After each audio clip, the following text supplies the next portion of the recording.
It's 8 minutes after 6 a.m., August the 2nd, 1983. Ladies and gentlemen, at this time, radio station WHTZ signs on the air. WHTZ is owned and operated by Malright Communications and broadcast at a frequency of 100.3 megahertz. WHTZ is licensed to the city of Newark, New Jersey, with studios and offices in Secaucus, New Jersey. Transmitting tower and transmitter located at West Orange, New Jersey. Signing on the air, this is WHTZ, Newark.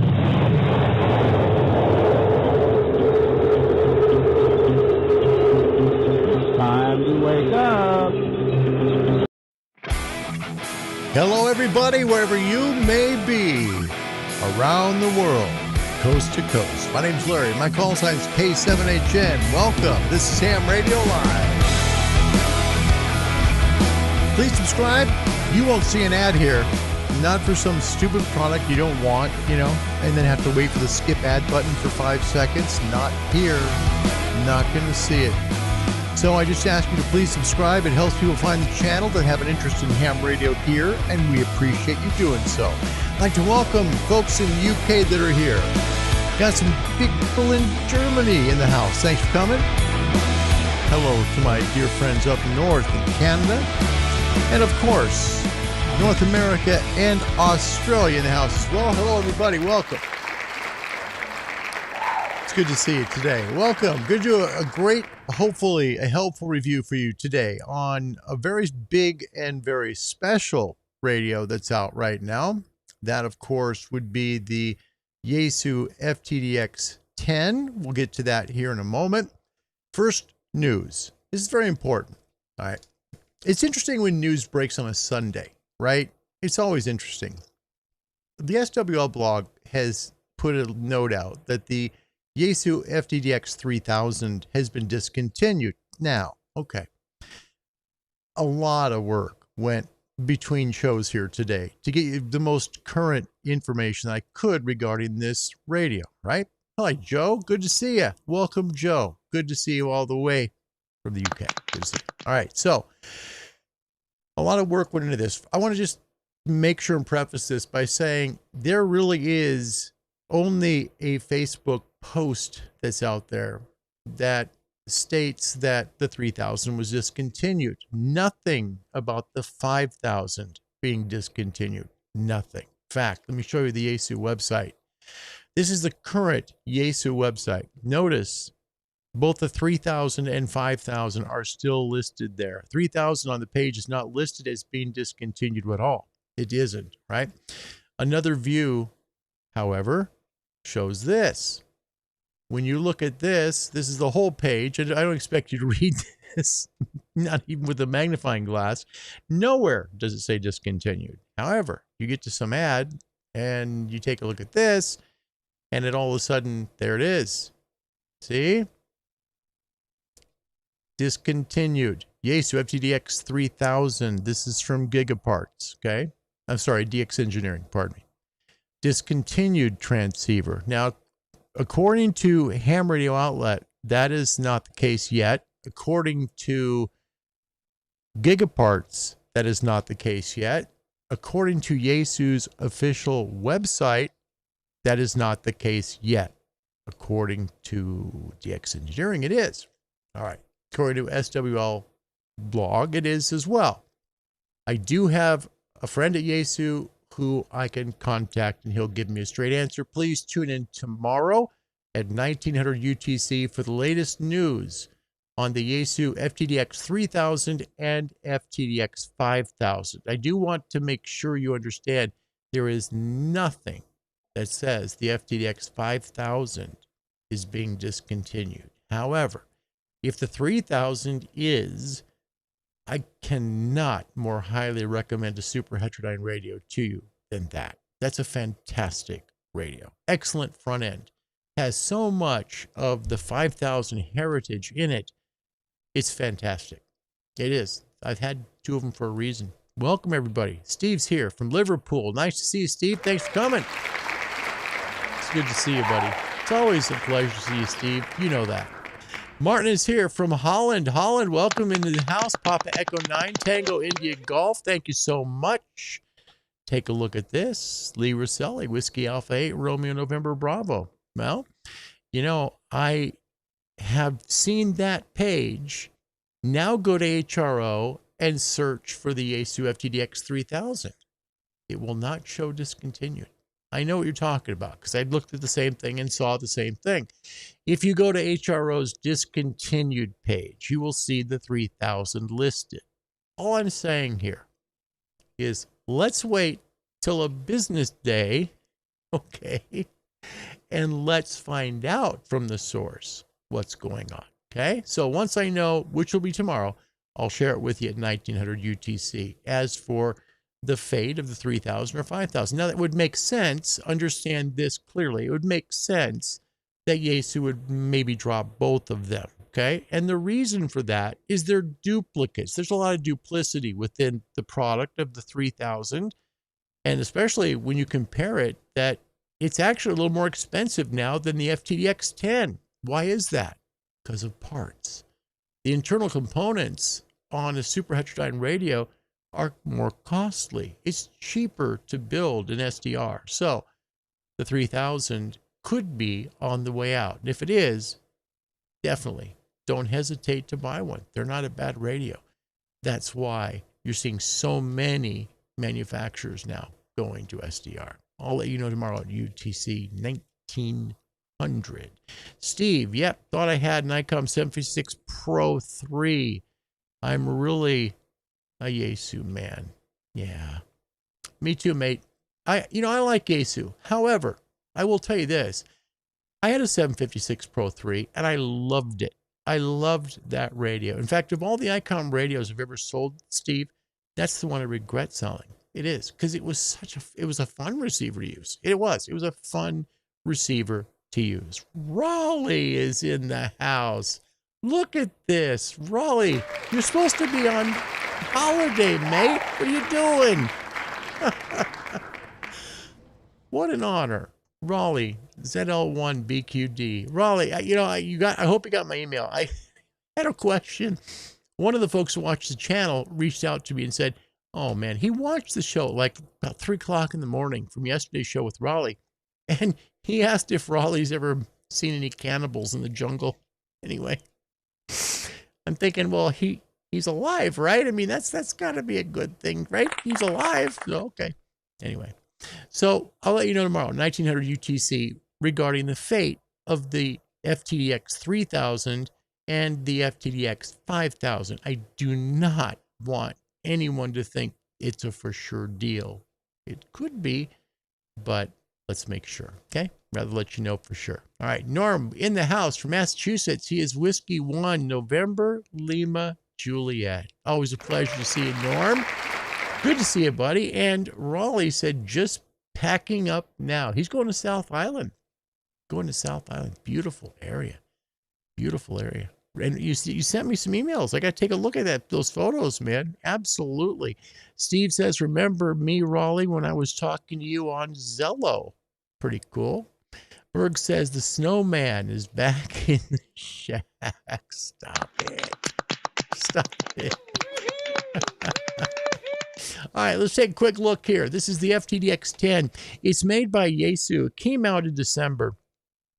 This is a super heterodyne radio in the front end. It is a hybrid. Okay, so it is a hybrid SDR, meaning it has a crystal incoming frequency, intermediate frequency at the very beginning, 9 megahertz. So how Yaesu describes it is that by narrowing the incoming frequency, the intermediate frequency coming in, if they narrow the intermediate frequency coming in, they can eliminate a lot of noise that a receiver normally hears. That way, the A to D converter is a little more efficient to be able to process the signal. It works. According to Sherwood Engineering, this is number 3 on the list, and the only ones above it are more expensive. Number 2 is the ICOM 8600, which is not a transceiver, it's only a receiver. That's about $2,200 US. And above that, number 1 is the Yaesu 101D. So the Yaesu 101D and Yaesu FTDX10 share much of the same components. Where the differences are between these two radios, and I have both of them, all right? The outer ring here on this radio is different than the 101, all right? The outer ring on the FTDX10 is still metal, but it has a knurled rubber coating on it, okay? On the FTDX101, it's nice and it's machined. It's a beautiful aluminum ring that is so well done. It looks like it was like a Swiss watch. It's precision. The outer VFO is not very weighted. It's actually feels like plastic. It really does. It doesn't feel like metal. It feels like plastic. It also does not turn quickly. If you are using this transceiver, and for example, let's say you want to use it and you're really trying to get into frequencies. Here is a direct view of the transceiver right now. If I want to spin the VFO real fast, this is as fast as you go. If I'm chasing FT8, all right. Now you can change that. Okay, you can make it go faster. All you do is you press there, and now you're rocketing. See, now you're really moving. So in order to make the transceiver tune faster, all you have to do on this, literally, is be able to press on the VFO, on the screen. Let me show you real quick where you see it. If you press on the screen itself, right here, you will then be changing in basically, you're going up 10 megahertz, okay? Sorry, 10 kilohertz. You're moving 10 kilohertz, okay? If you click here, okay, you can adjust it any way you want. That's really good for Morse code. That's excellent for Morse code, right? If you want to adjust your meter band, you can do that. Just turn the VFO. Away you go. I'm all the way up on 6, right? Now look, I'm at the top. That's how fast you do it. Now, I will tell you one thing about this transceiver that is a little bit frustrating, and this is the honest truth for me personally, all right, is that when you go to press the band button, all right, it's fast. You've got to move quickly. Watch how fast you go. Band, it's going to go off the screen. See that? Very short. You got to hurry and pick whichever band you want to do. So you've seen me press the button. Let me show you on the rig view so you can see exactly what I'm talking about. It's a better example. You'll hear the beep when I press the band button. Now, literally, let's count the seconds of how many seconds that thing is on there, because truly it's not very long. Okay. So press the band button. I've got a stopwatch here. We'll do it on the beep. Here we go. Sorry about that. We had a little problem here. Let me go back. All right. One more time. Ready? Here we go. 1, 2, 3. All right. 3.5 seconds. That's how long you have to do this. Literally, that's all you have. You better make up your mind quickly about what band you want to work, because once you press this button like that, right? Once that comes off, you have 3 seconds to make your decision. That's it. 3 seconds. So make sure you know what band you want to work, and make sure your fingers are quick to move. Now, there is a solution here. All right. This is a radio that can be, a transceiver, I should say, that can be controlled by wireless mouse. Now, you're not going to see this in the instructions. I looked, okay? You're going to have to buy a Logitech 3 series mouse, okay? Here's the Logitech M310. 305 will work, 325 will work, whatever one you want. Buy it at Amazon. I think I paid $10 for it. It's an older mouse. This is not a newer design Logitech. I don't believe, as I remember right, because I had the 101 right after they came out, the 7 and 5 series wireless mice do not work with this transceiver. The 3s do. So if there's a 3 in the beginning, so again, take a look, 310. So if there's a 3 in the beginning of the number, it'll work. Okay. Now the mouse is pretty brilliant. It can do pretty much anything you want on the screen. See the mouse moving around now? All right. So if you want to change from center to cursor mode, you can do that. You can adjust your waterfall to 3D if you want to do that. You can mess around with the meter Hey, you want to see your SWR? There it is, right? If you want to turn it to anything up there, you can. Change your band, change the step, meaning how quickly it tunes.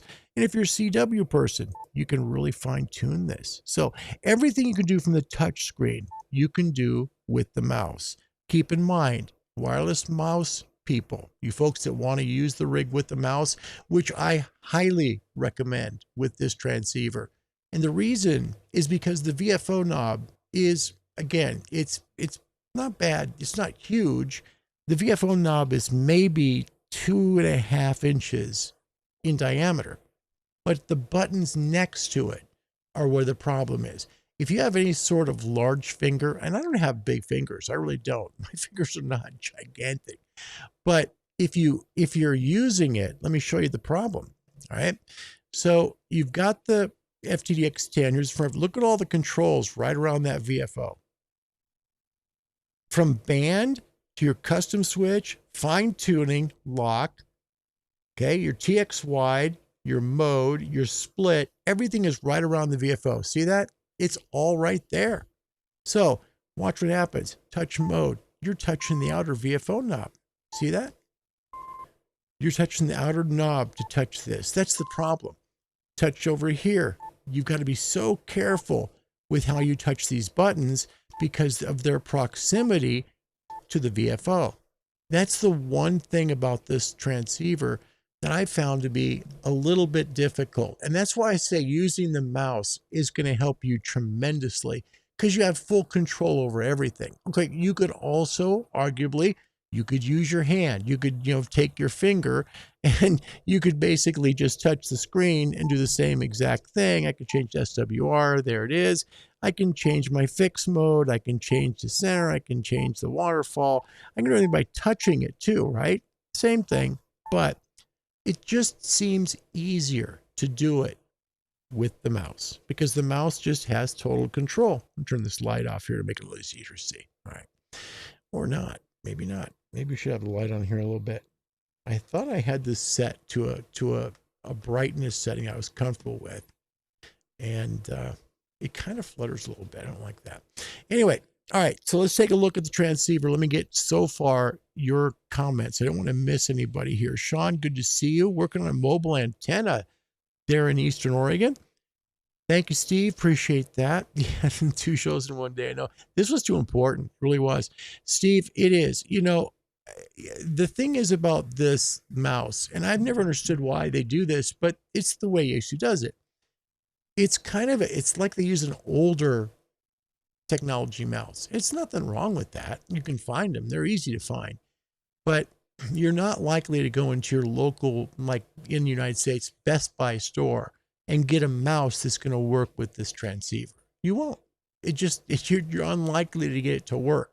So make sure you get that 3 series. It works. I can guarantee it works. I tried a 7 series and had to take it back because it didn't work. I can only tell you my experience, okay? And that was with the FTDX101 MP, which is the big brother to this. It works the same, exactly the same. So please trust me when I say, just look for the mouse that's got the 3. You'll be happy you did. So let's take a quick look again at the rig. We'll go around it. We'll give you a good view of everything it can do, all right? First of all, most of your controls, if you're looking at menu controls on this transceiver, all you do is you press the function button. Function button in, you get pretty much everything. So I'm going to go to the rig cam from here because it's easier to see everything, all right? So from here, the good news is you're not on a timer. It's not like using the band button where you have 3 seconds. Literally, it's 3 seconds to make your choice. All right. From here, you can do everything. All right.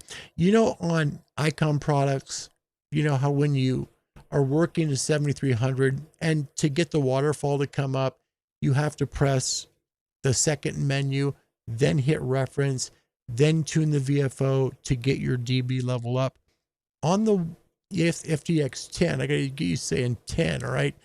On the 10, it's basically a little different way to do it. On the 10, you touch up here at the top left corner where it says level. I'll hit the button and you'll see it light up. Level, okay? Now, it's the same thing as what it is on the 101. Excuse me. I'm sorry, on the 7300. So when we turn this, now just so you understand what I'm turning, because there's two things going on. There is me personally, showing you the transceiver, as well as trying to explain what I'm touching. So I'm touching the function button here. All right. I push the function button in to get to the menu. The menu is on level. Okay. And I can adjust anything I want. If I want to make my processor level bigger, I can, right? If I want to adjust anything on this screen, all I have to do is hit it. If I want to go into a deeper menu, those are down here in blue. Okay. For example, extension settings. Here's where you set your date, your calibration, your reset, all of that. Okay. If you want to go back, just click back. Okay. It's going to take you to the previous screen. So all of your main settings for the transceiver right up front, radio setting right there. Okay. Your SSB, your transmit bandwidth. Okay.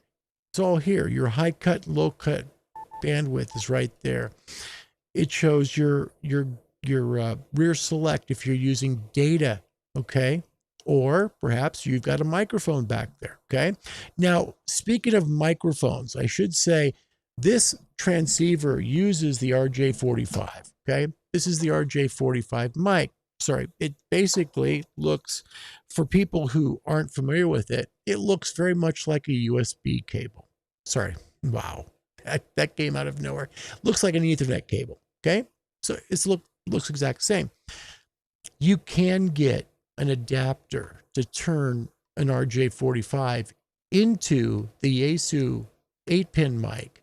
And then if you want to, say, for example, you like to do ESSB, you like better fidelity out of a microphone, you can get that by just using the adapter and then use like either the W2E and Y cable, or you can use the Heil cable, which is basically either a finger switch or a foot switch, and use an XLR mic. This radio will allow you to do that. Okay.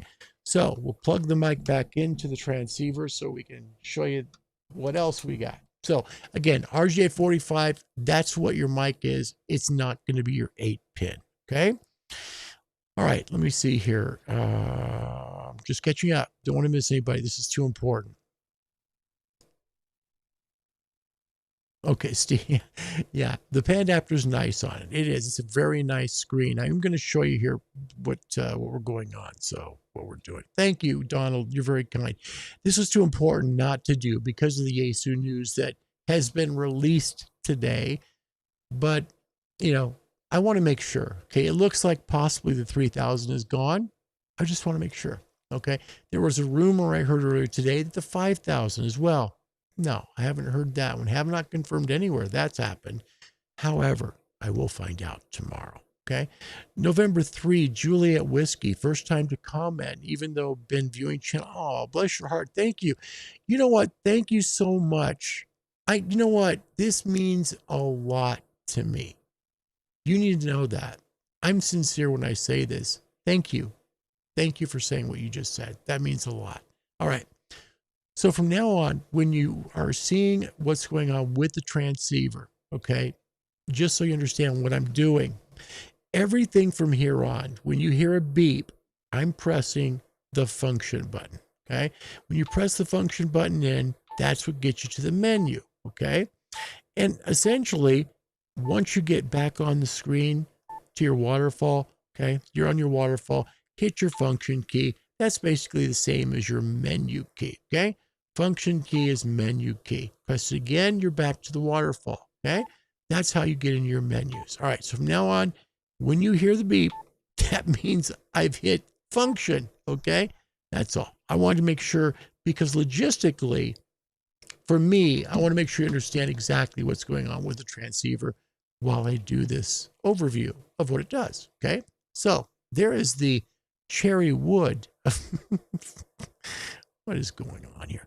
There's the transceiver. All right. So if you want to bring your waterfall up, first thing we're going to do, we're going to expand it. I'm going to hit expand. Okay. It's going to bring a bigger waterfall. All right. Hit the function button. I want to increase the ability of, to be able to see the the signals. Okay, there's not any signals. You see, we go back, simply click back. I'm missing signals. I can see FT8, but I can't see anything else. So hit function, go to level. You'll see it light up. Now you turn it again with the function button. Now watch. See what's happening? Signals are coming in. It's basically exactly the same as it works on the Yaesu, on the ICOM 7300 through the reference adjustment, through menu 2 reference. Okay, same thing. Notice how the waterfall now fills in. Okay, so basically you're going to adjust this based on band conditions. Again, that is using simply the level control. Okay, so you've got your peak levels here. Okay, you can adjust that again with function, right? See the waterfall? Okay, so that's your peak level. Okay, and whatever you've pressed the last time on the transceiver, it's going to remember on the function button that that's what it's supposed to do. Say, for example, you'd like to use the noise reduction. Okay, let me give you a good overview of how it sounds. This is a great radio for noise reduction. Let me move up to voice so we can hear it. I'd like to get into fixed mode. I just prefer fixed.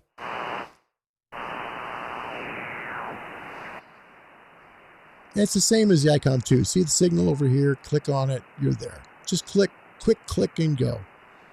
Find a signal, click on it, and you're going to be right by it. Okay?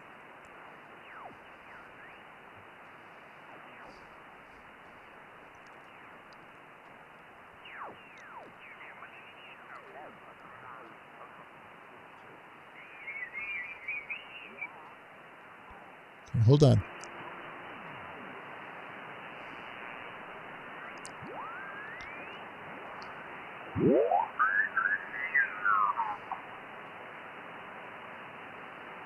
Sounds like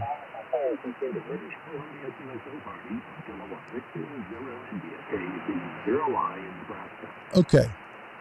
DNR, look at, here's what we'll do.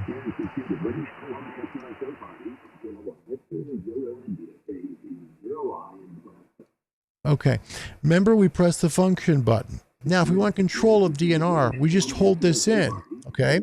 We go to the DNR, but take a look, right? Where is it? You're not seeing it, right? Got to go into radio setting. Whoops, sorry. Okay, so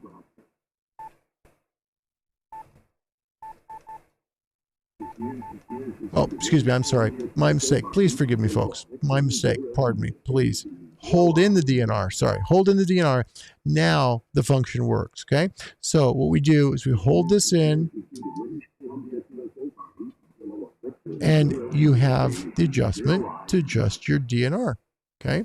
So what I'm doing essentially here is I'm taking a look at a signal. I've got it. I hear it, but I don't like all the hash with it. So the quick way to do it, you hold in the DNR button until you hear the beep.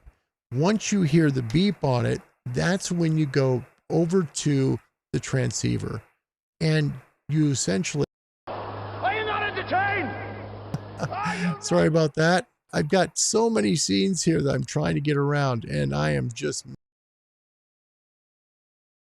It's 8 minutes after... Going everywhere. Holy cow, I'm going everywhere. Stop. My computer just went berserk. Literally. I'm sorry, guys. All right, let's get back to it. Please forgive me for that. That was not my intention. All right, back to the radio. Here's the thing. Holding in the DNR. Okay, quickly now, you've got to come up here to adjust it. If you don't do that, watch what happens. Let's say we hold it in. It beeps, okay? Now, it's only going to stay on there for 3 seconds. Again, we're adjusting the level of the peak, remember? Because when we came into the menus, we were on peak level. This is where we were. It will remember where you were last, okay? But if you don't hurry and hit the function button after you've hit DNR, you're going to end up in trouble. That's the problem.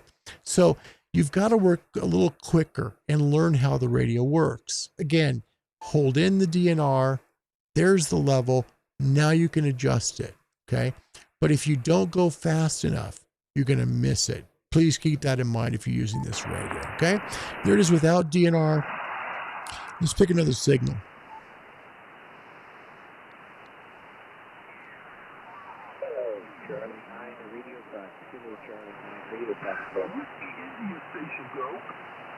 Okay, DNR.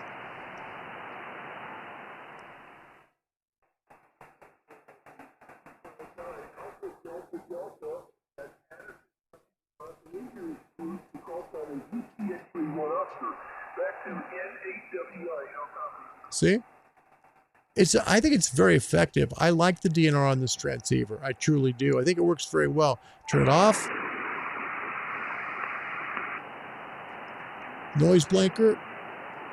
You got some, electrical fence, plasma television. Maybe you've got a little bit of an issue with, a little bit of some interference in your neighborhood, your area. Your noise blanker's right there, okay?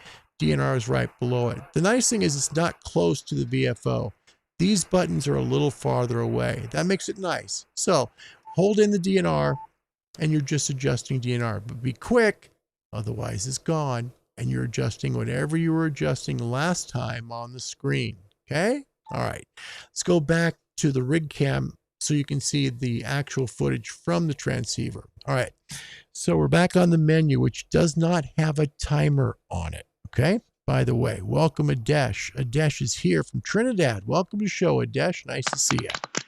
Okay, so you've got different color combinations here, and this is where it really differs from the 101. And the reason why is because when you do this, when you go into the colors, look at the palette. It includes green, number 10.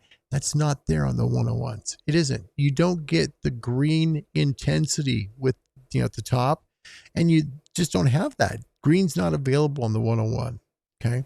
So that's a plus to the 10. I think that having green is just such a common color to see for intensity on these. So that's a big help, okay?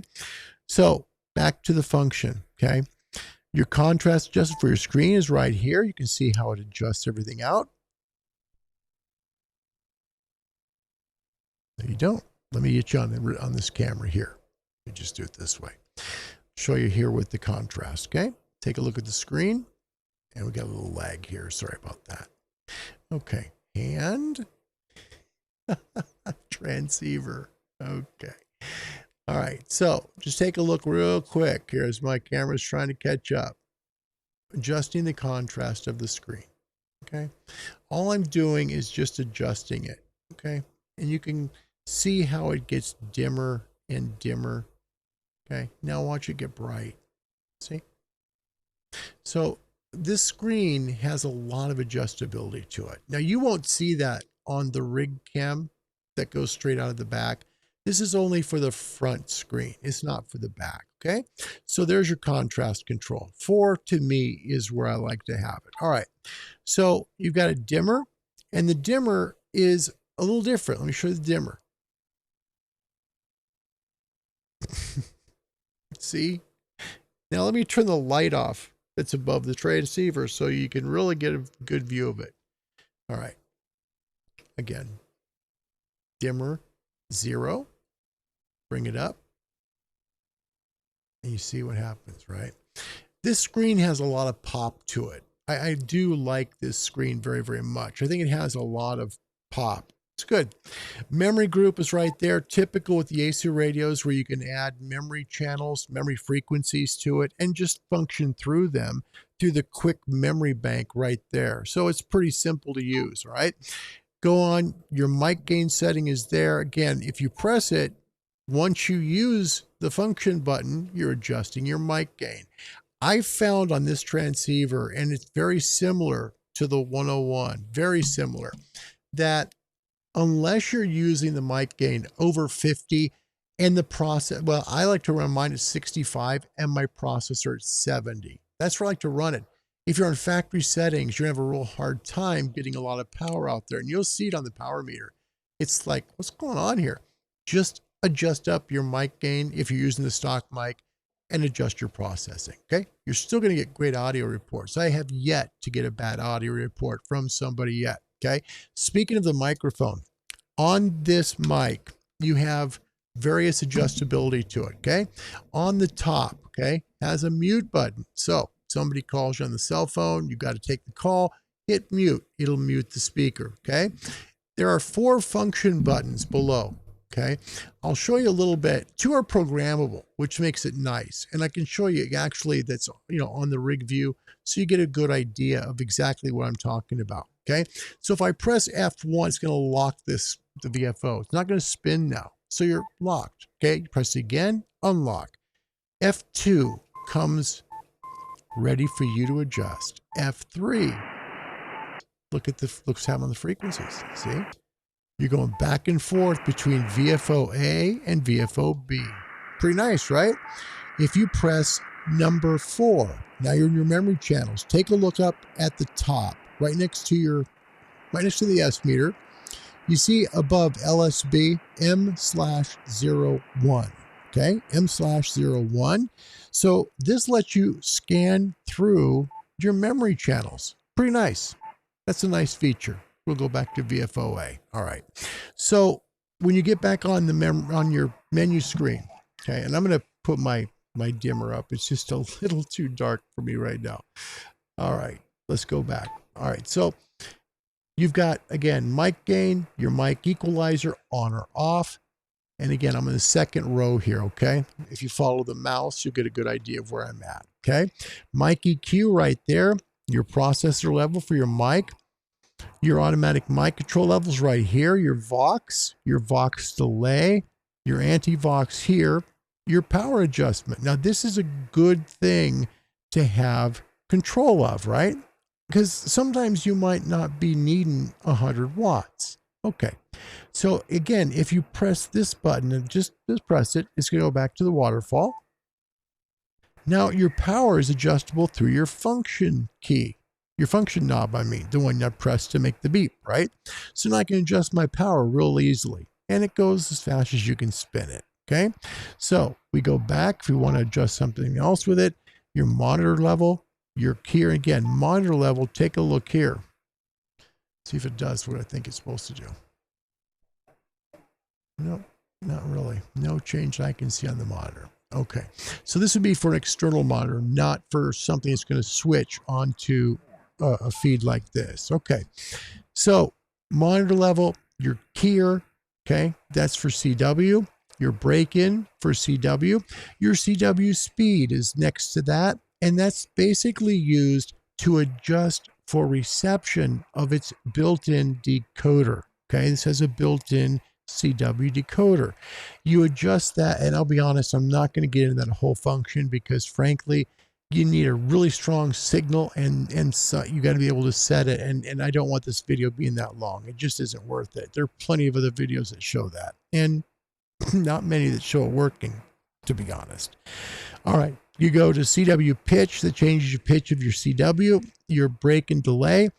On the lowest level, DNF, on or off. Okay, let's listen.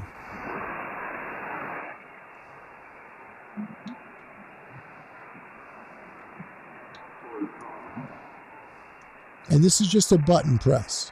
Listen to the VFO. Well, I'm sorry, to the system. Taking so long, but we're doing the best we can. Congratulations. Okay, DNF. Now watch.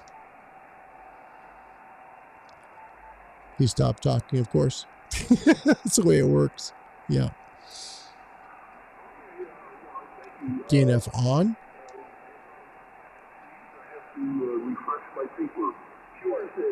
DNF off. Excuse me, off. All right. The other thing that this transceiver has the ability to do, unlike the 101, is you can record QSOs. You can record your CQ calls. It's great. And you can play it. It's just amazing. Now, to be fair, on the 101, you can do this on the 101. The thing is, you can't replay it. That's what you can't do. Message.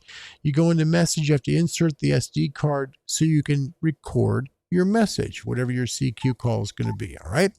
Then you can record it right there. again, on the SD card. And guess what? When you go to play, you got to play it from the SD card. So no onboard memory to do that on the FTDX10. All right, down below in the blue, radio settings.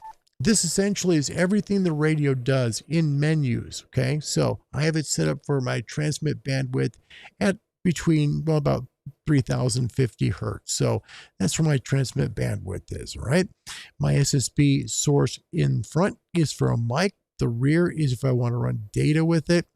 And you can see the rest of it. You can kind of scroll up, and you can use the mouse to do this as well. If you want to bump up and down on this, you just simply click. That's why I say getting the mouse for this is really essential. Okay, it really is. And again, here's your bass, your mid-range, and your treble for your incoming signal. Sounds good. You can really adjust it out.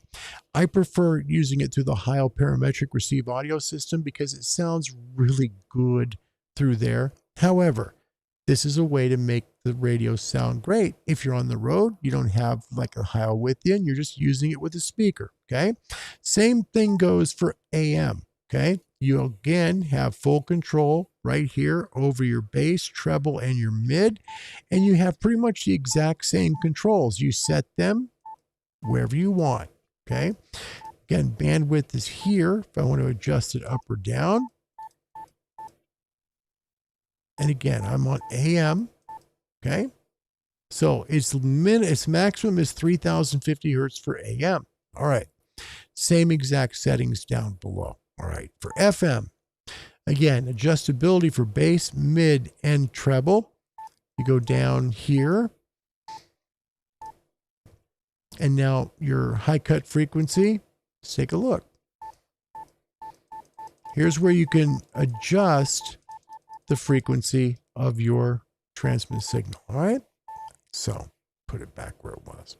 The radio, again, I like this radio if you have the mouse. For me personally, it just is easier to use because quite honestly, the mouse is simple to use. That's just the way it works for me. Okay.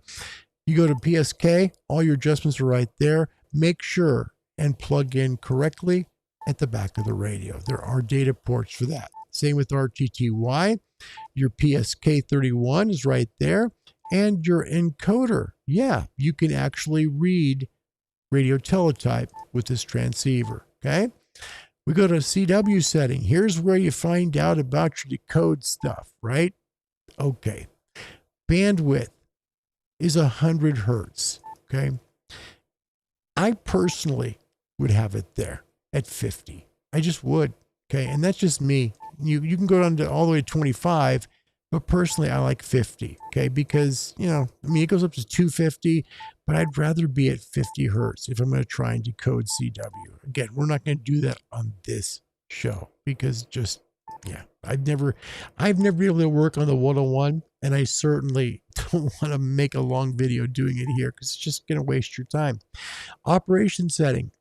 Here's where basically the full FPGA, the field programmable gate array, is right in front of your eyes on this transceiver. Okay.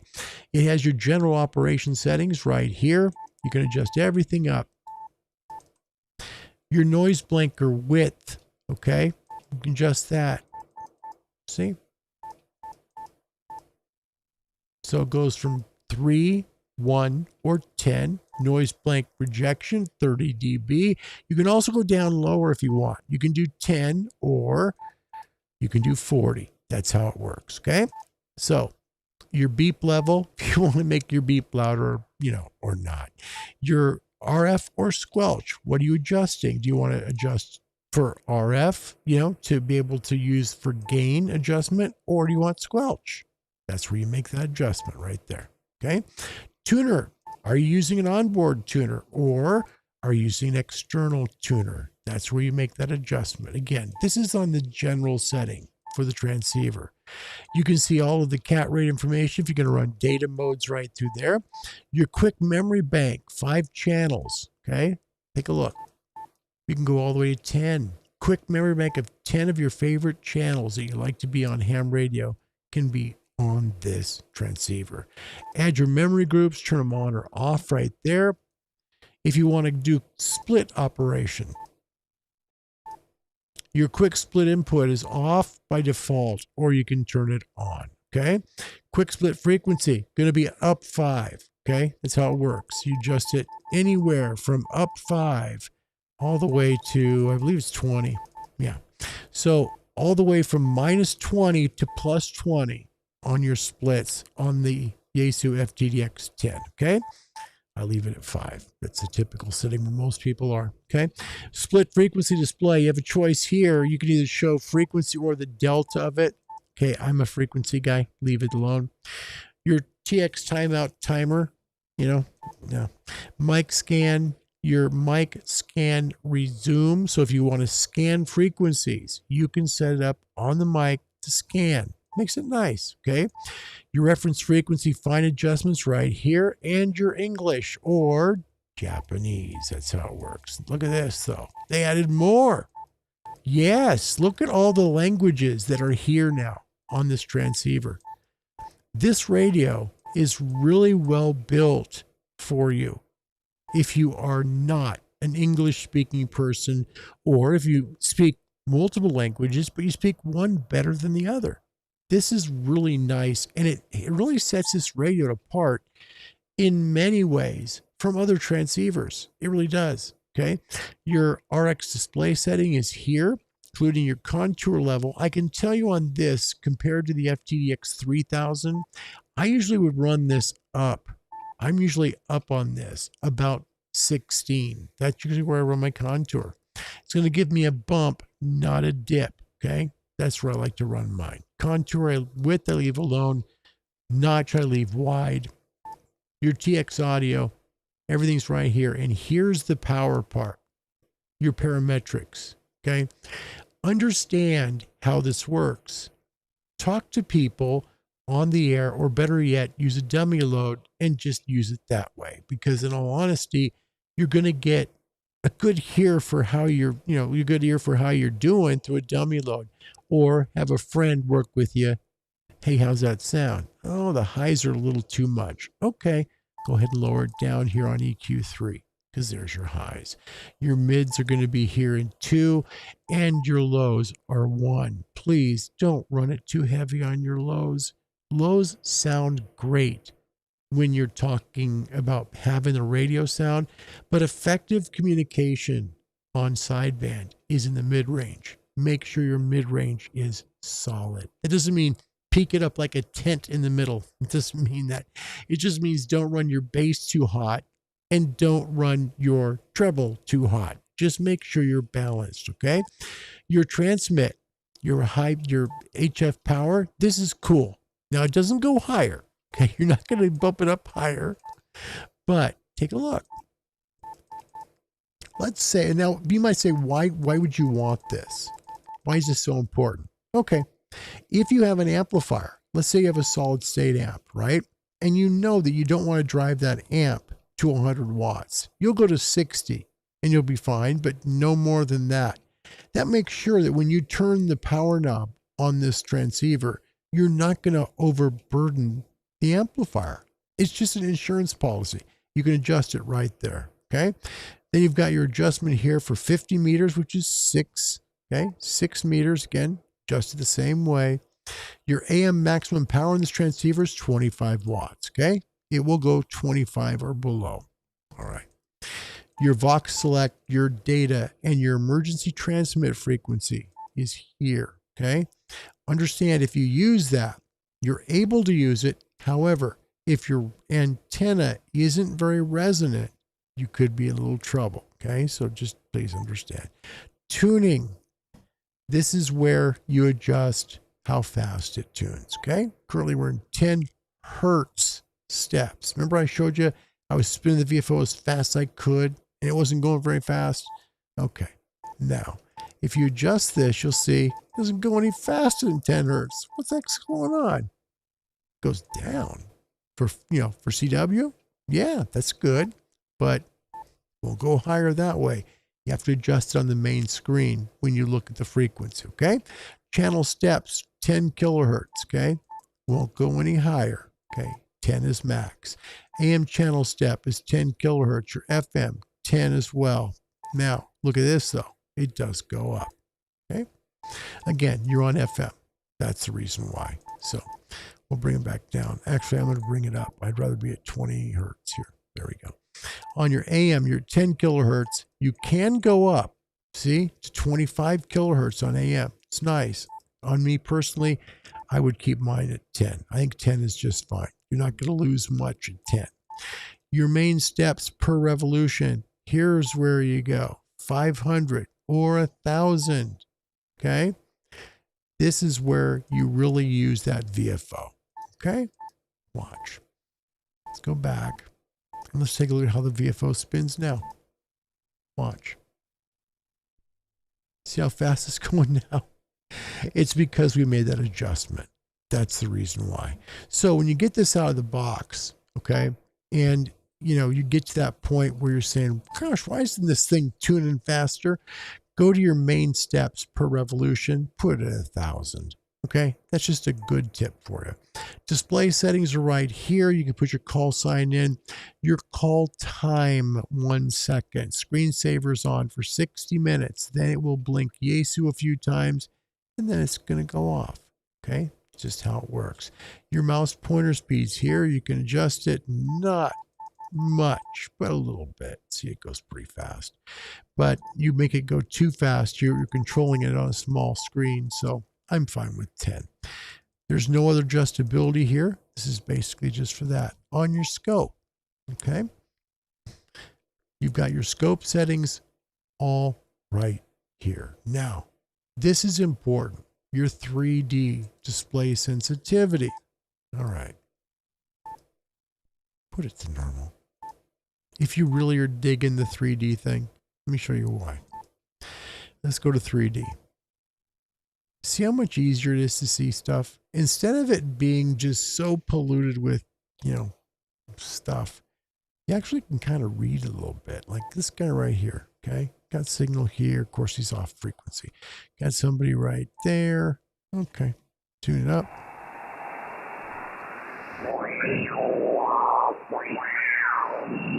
So you're fairly close. Pick up a carrier. Okay. And this is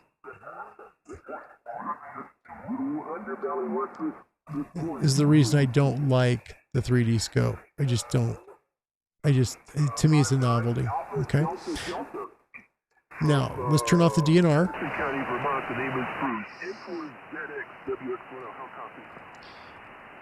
So, go back to your regular waterfall. Okay. Now, take a look at this on the S meter. Okay. Make sure we're on S meter. Yeah. All right. So, on your S meter, I've set my RF gain right. And if you don't know how to do this on these, watch.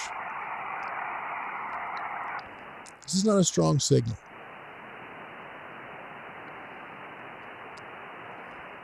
Wait for him to come back and I'll show you real quick. I'm just going to have my finger on the gain button and I'll show you where that is in just a moment. I will make a note of it right here. And please copy this info. 59 Alpha Delta Delta. Hear that? Addison County. Back to you, Larry. Hear that? Yeah. This radio has a real unique thing to it that I really like. Okay.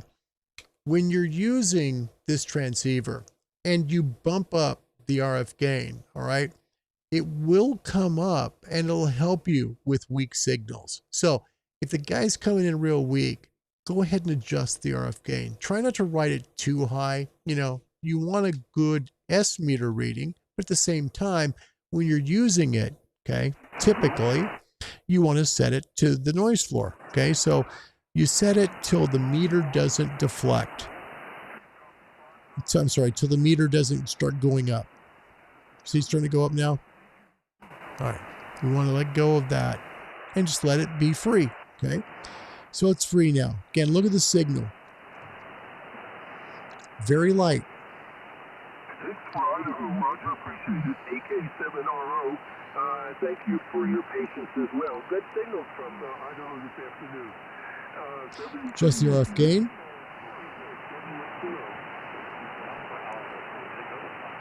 See? starting to bring in some signal. Radio Kilo station, is it Radio Kilo?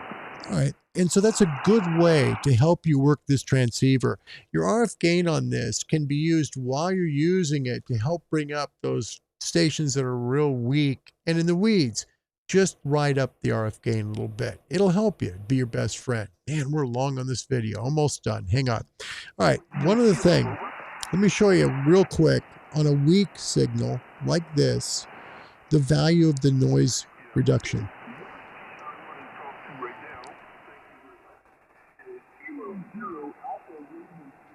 Now, RF gain.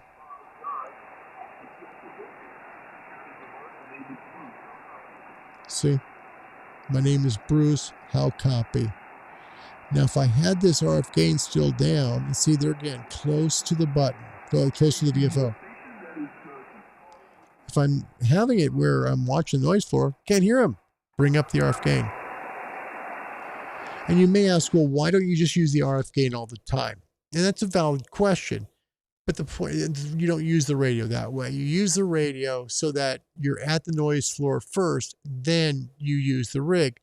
You can bring in those signals by riding the RF gain up, but you don't want to ever overdrive an RF gain on an SDR. Let's take a look here if I can get you your comments. My goodness, I'm way behind you here. Raleigh on the road, thank you so much. Looking forward to seeing you on your YouTube channel. Raleigh, thanks for joining us today. Appreciate it. Trinidad again in the house. Donald, thank you. Question, does the FTDX10 do the QRP level 5, whiskey or below? Let's take a look. It does. I'll show you real quick. On your power meter, again, we have to go and touch the function button. We go to RF power. Now we're adjusting RF power. We'll go down 5 watts. It's similar to the 101s, okay? Same exact as the 101. So your QRP, your lowest QRP you'll have on this rig, Donald, is 5 watts, okay? Let's see. What else we got here? Berg's. Let's see.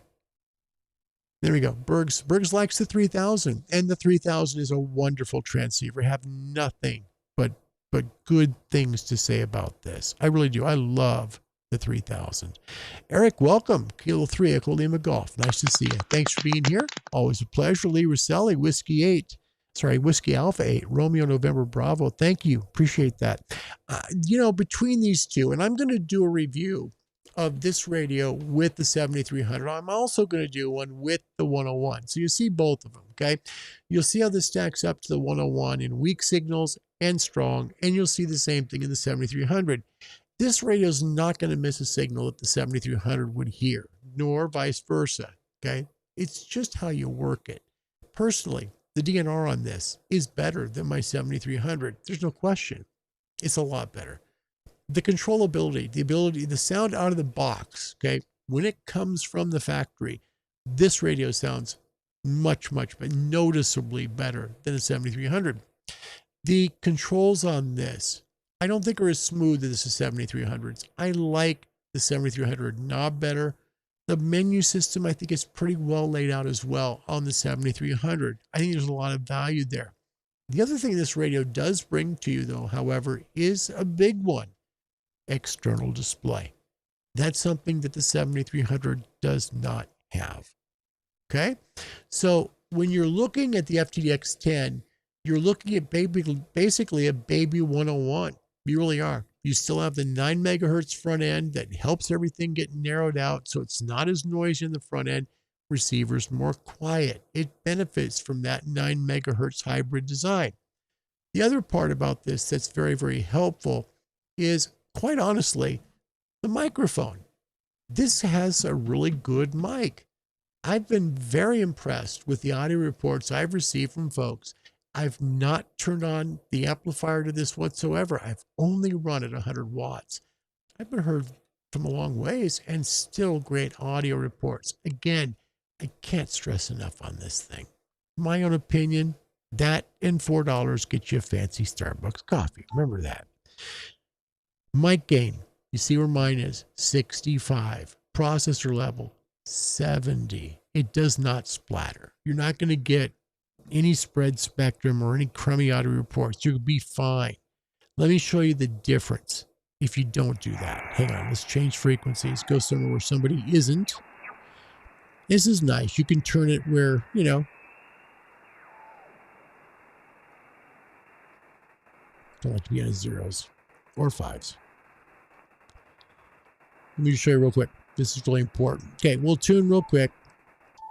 All right, so what we're going to do is I'm going to show you the difference with how this radio comes from the factory. I want you to look at the S meter, all right? Look at the S meter. We're going to hit the function button. We'll go back down to factory settings, okay?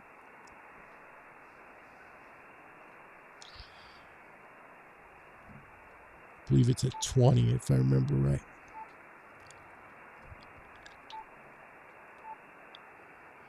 Yeah, 20. All right. And then when you're on the processor,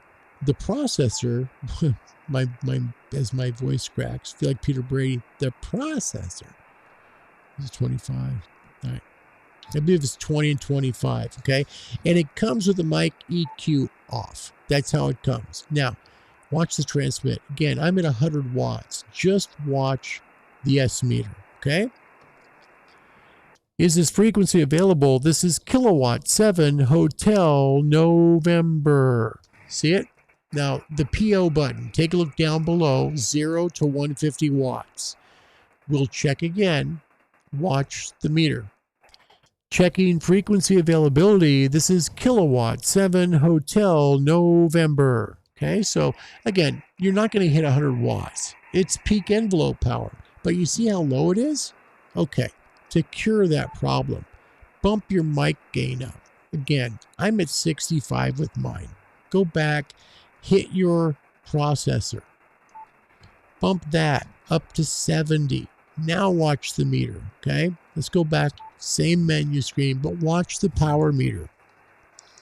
Checking frequency availability. This is kilowatt 7 Hotel November. I think that was pretty self-explanatory, right? Big difference. You need to bump up your TX, your transmit, mic gain, and your processor on this transceiver. Don't run it low like they bring it to you. Move it up because you're going to gain your power that you should have in your transmit. That's something really important for folks to understand with this transceiver, okay? Any final questions? I'll do the best I can to answer them. I would like to find one more thing, and that's a very, very weak signal. Let me look for one. We'll get you on the rig cam, and we'll close the show. Just a moment.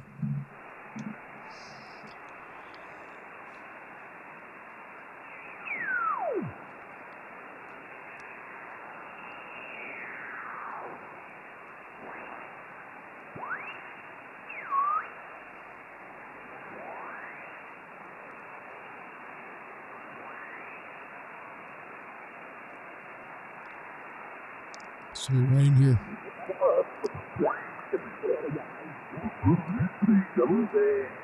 Al amigo Antonio, al amigo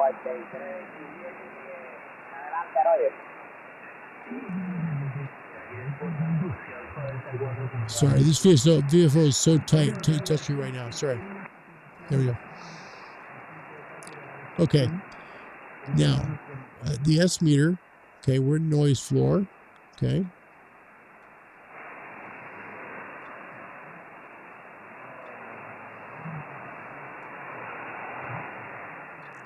See, we're just going to let it ride the noise floor. Right there. Okay. Now, these are weak. This is really weak in terms of the signal, right? The signal's weak.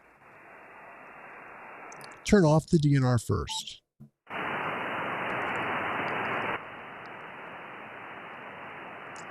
Okay. You don't hear anything, right? Turn it back on. And if you turn it on, you try and adjust, you can't do it. You got to hold it in, remember?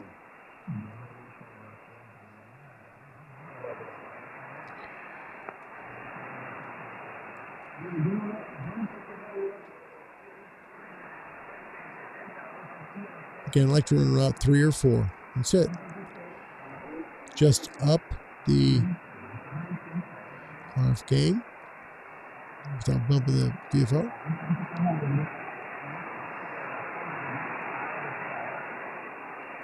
And there you go. So weak signal. Let's try and find one more.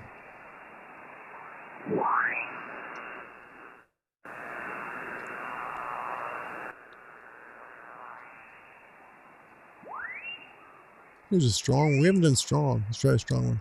Here's one right here.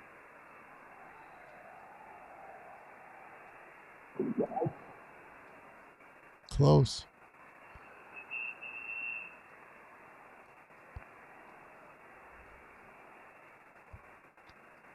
Away from talking. Actually, let's move over here. This guy talks quite a bit, seems like.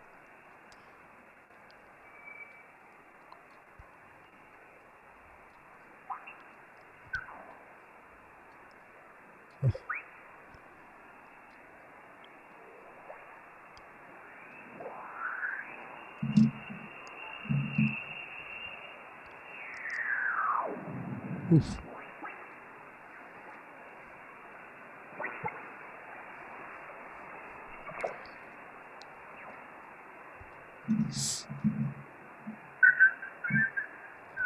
There he is.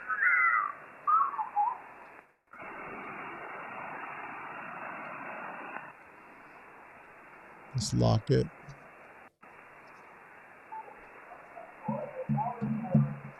Okay. Take DNR off.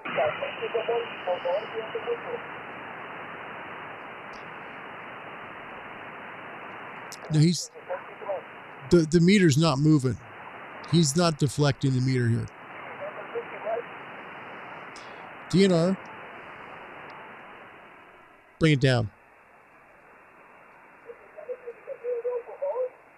And bring it up. So you can lose a signal. So just be so careful with the DNR. It's pretty powerful in this transceiver.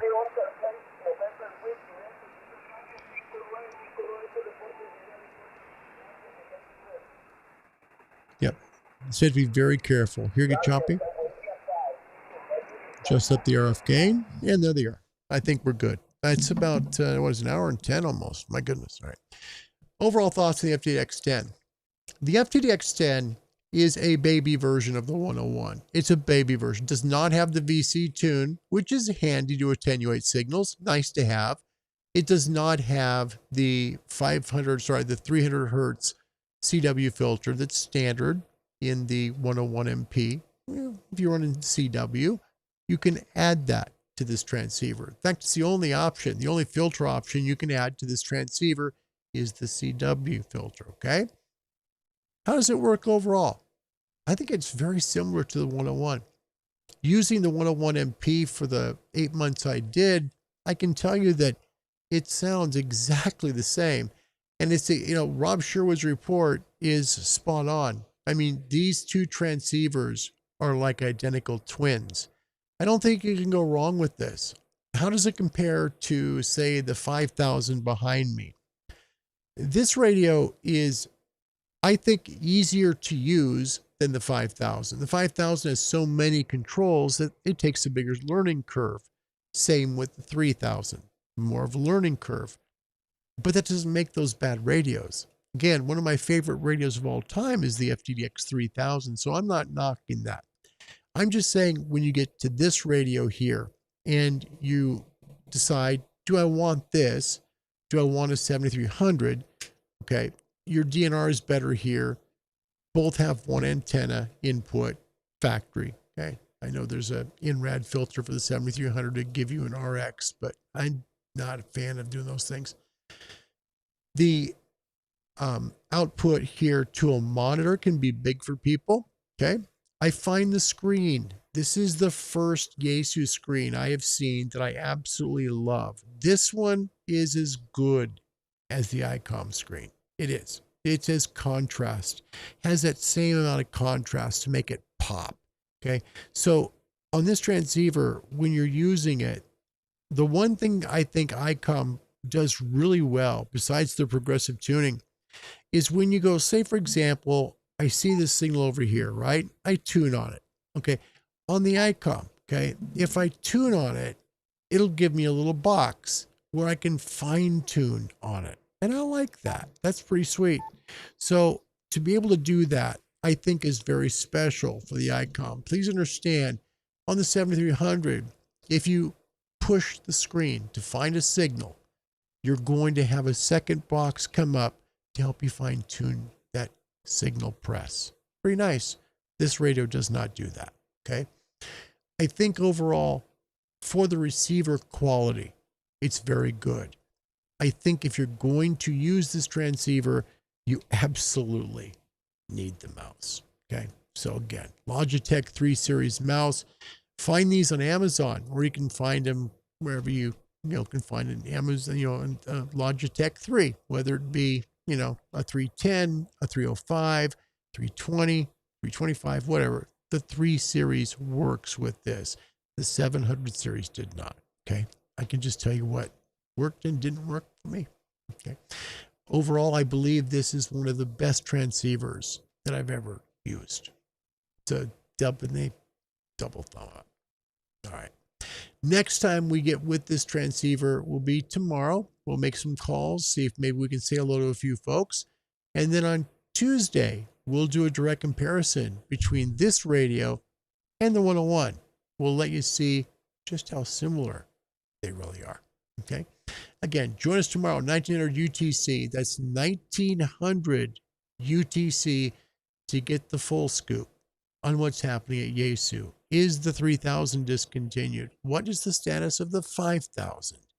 Find out tomorrow when we begin Ham Radio Live, show number 139. Until then, God bless you. Thanks for watching.